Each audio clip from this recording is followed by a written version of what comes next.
Hello friends, ST এডুকেশনের পক্ষ থেকে সকলকে স্বাগত জানাই। তো আজকে আমি সমস্ত প্রকার কম্পিটিটিভ এক্সামের জন্য খুবই গুরুত্বপূর্ণ ভারতের ভূগোল থেকে কিন্তু 15টি প্রশ্ন নিয়ে আলোচনা করব, যেগুলো কিন্তু সত্যিই খুবই গুরুত্বপূর্ণ।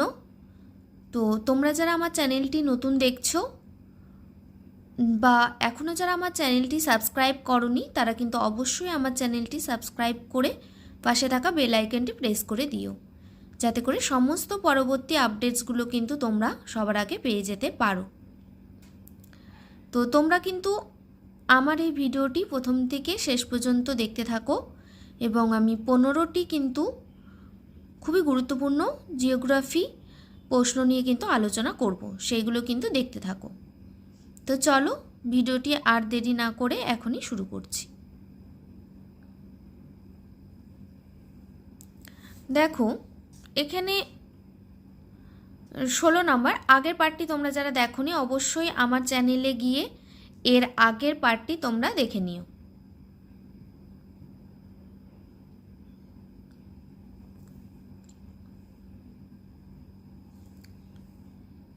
ভারতের, তো চলো শুরু করি।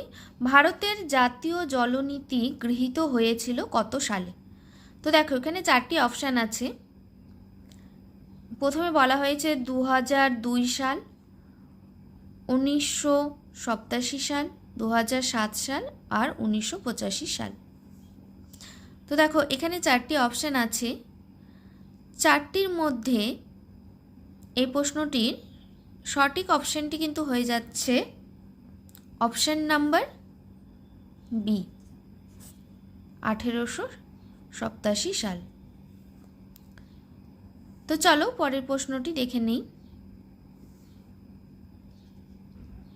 প্রশ্ন নাম্বার 17, ভারতের মোট লৌহ আকরিক উৎপাদনের 85% উৎপাদন করে দেখো কোন রাজ্য? এখানে 4টি অপশান আছে। প্রথমে বলা হয়েছে ঝাড়খণ্ড ও উড়িষ্যা, পরেরটাতে বলা হয়েছে কর্ণাটক ও উড়িষ্যা, পরেরটা দেখো বিহার ও মধ্যপ্রদেশ, আর কর্ণাটক ও অন্ধ্রপ্রদেশ। তো এই প্রশ্নটারই সঠিক উত্তর বা সঠিক অপশান যেটি হবে সেটি হচ্ছে অপশান নাম্বার এ, ঝাড়খণ্ড ও উড়িষ্যা।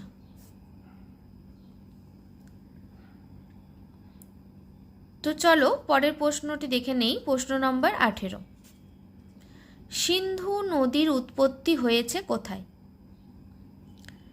দেখো মানস সরোবর, ভেরিনাগ, লোকটাক হ্রদ আর তিব্বত। তো তোমরাও চেষ্টা করতে পারো, তোমরা একটু চেষ্টা করো।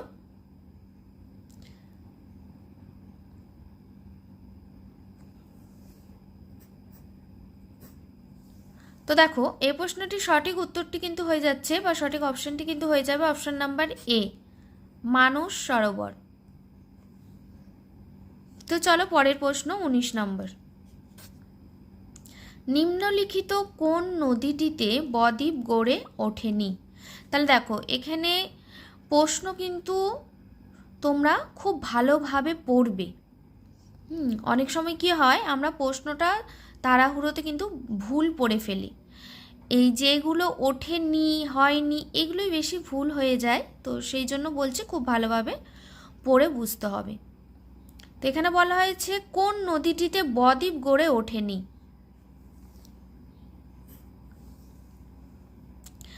দেখো বলা হয়েছে মহানদী, গোদাবরী, তাপ্তি আর গঙ্গা।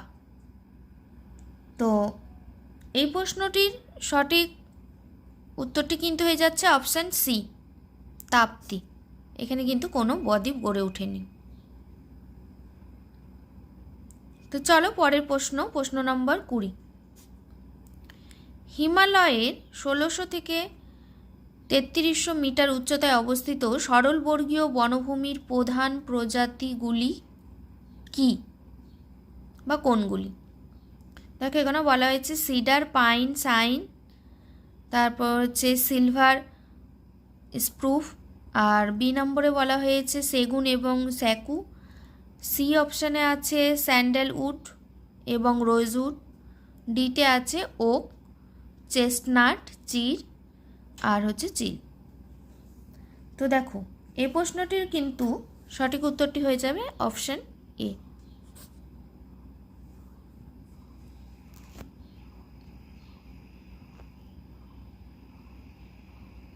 তো চলো পরের প্রশ্ন দেখে নেই। প্রশ্ন নম্বর 21, নিম্নলিখিত কোন উপকূলটি ঝড় ঝঞ্ঝার দ্বারা বেশি প্রভাবিত হয়? তো চলো অপশানগুলো দেখে নেই কি আছে। অন্ধ্র উপকূল, পশ্চিমবঙ্গ উপকূল, চেন্নাই উপকূল আর কেরালা উপকূল। তো এই প্রশ্নটি দেখো সঠিক উত্তর বা সঠিক অপশান কি হবে? তো সঠিক উত্তরটি কিন্তু হয়ে যাচ্ছে অপশান এ, অন্ধ্র উপকূল।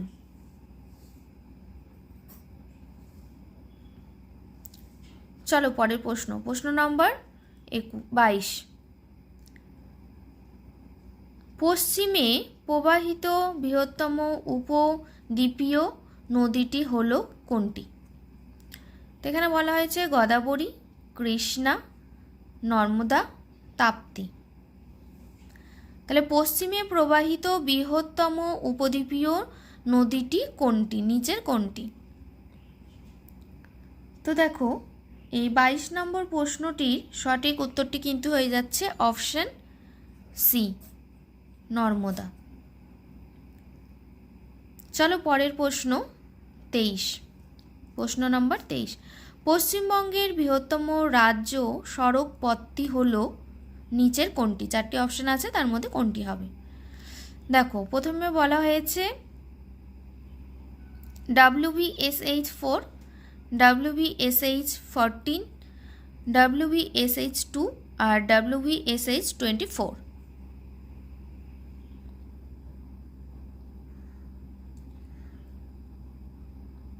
তো দেখো কি হবে, তোমরা চেষ্টা করো।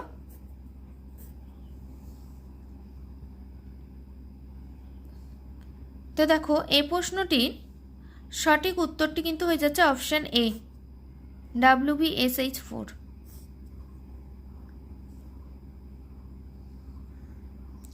তো চলো পরের প্রশ্নটি দেখে নিই। প্রশ্ন নম্বর 24, স্থানান্তরী কৃষি উড়িষ্যাতে কি নামে পরিচিত? চলো অপশানগুলো দেখি। পডু, বেওয়ার, পেন্ডো আর ঝুম।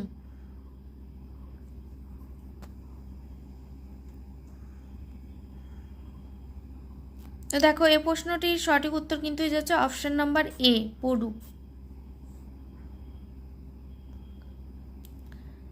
চলো পরের প্রশ্ন, প্রশ্ন নাম্বার 25, শ্বেত বিপ্লবের সঙ্গে যুক্ত ব্যক্তির নাম কি? দেখো কুরিয়ার ভার্গিস, সি রঙ্গরাজন, MS স্বামীনাথন আর JV নর্দিকার।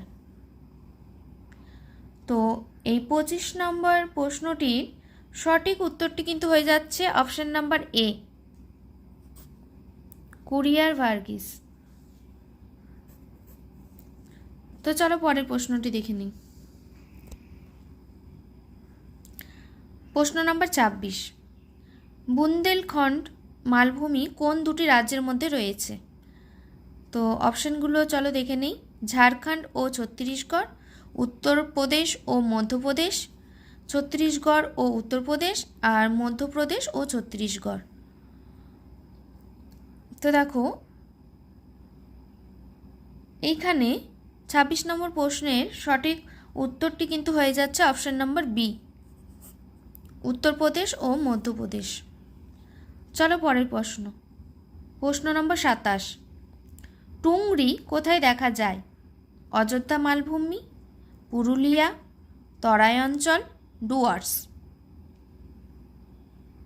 তো দেখো এই প্রশ্নটির সঠিক উত্তর কিন্তু হয়ে যাচ্ছে অপশান নাম্বার এ, অযোধ্যা মালভূমি। চলো পরের প্রশ্ন, প্রশ্ন নম্বর 28, ভারতের নিম্নলিখিত কোন দ্বীপপুঞ্জ থেকে অগ্ন্যুৎগমের উৎপত্তি হতে দেখা যায়? দেখো কার নিকোবর, ব্যারেন, উত্তর আন্দামান, ছোট আন্দামান।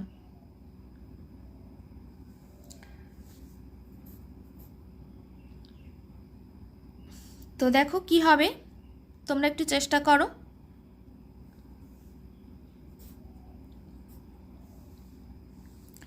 তো দেখো এই প্রশ্নটির সঠিক উত্তরটি কিন্তু হয়ে যাচ্ছে অপশন বি, ব্যারেন।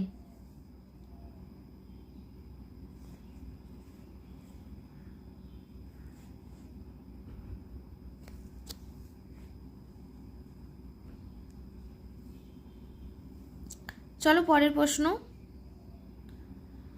প্রশ্ন নম্বর 29, ভারতের বৃহত্তম ভূপ্রাকৃতিক বিভাগটি কোনটি? উত্তরের সমভূমি অঞ্চল, ভারতের মালভূমি অঞ্চল, তারপরে আছে এখানে বৃহত্তম হিমালয় ও উপকূলীয় সমভূমি অঞ্চল। তো দেখো এই প্রশ্নটির সঠিক উত্তর কিন্তু হয়ে যাচ্ছে অপশন বি, উত্তরের মালভূমি অঞ্চল। পরের প্রশ্ন, প্রশ্ন নম্বর 30, 2011 অনুযায়ী কোন রাজ্যে সাক্ষরতার হার নিম্নতম ছিল? এখানে 4টি অপশান আছে, তামিলনাড়ু, তারপরে নাগাল্যান্ড, কেরালা আর বিহার। তো দেখো এইখানে এই প্রশ্নটির সঠিক উত্তরটি কিন্তু হয়ে যাচ্ছে option D, option D Bihar.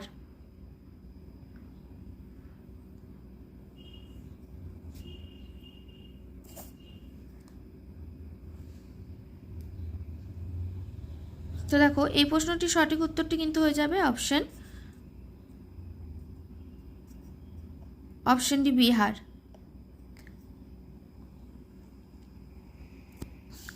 তো দেখো এই 15টি গুরুত্বপূর্ণ ভূগোলের প্রশ্ন নিয়ে তোমাদেরকে আলোচনা করলাম, যেগুলো কিন্তু সত্যি সমস্ত প্রকার কম্পিটিটিভ এক্সামের জন্যই গুরুত্বপূর্ণ। আশা করছি তোমাদের ভিডিওটি ভালো লাগছে, আর এইরকম ভিডিও পেতে আমার চ্যানেলটি অবশ্যই ফলো করো, আর অবশ্যই লাইক করো। তোমরা যত বেশি লাইক করবে তত বেশি আমি আরও ভিডিও বানাতে এনার্জি পাবো। আর অবশ্যই বন্ধুদের মধ্যে শেয়ার করে দিও ভিডিওটি। আর এরকম ভিডিও আমার চ্যানেলে তোমরা প্রতিদিন পেয়ে যাবে। তো দেখতে থাকো আমার ভিডিওগুলো আর শেয়ার করো।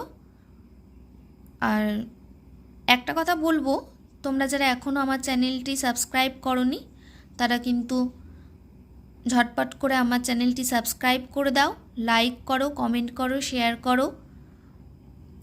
আর আমার ভিডিওগুলো অবশ্যই দেখো, আর কমেন্টস করে জানাও তোমাদের কেমন লাগছে। তো চলো দেখা হচ্ছে পরবর্তী ভিডিওটিতে।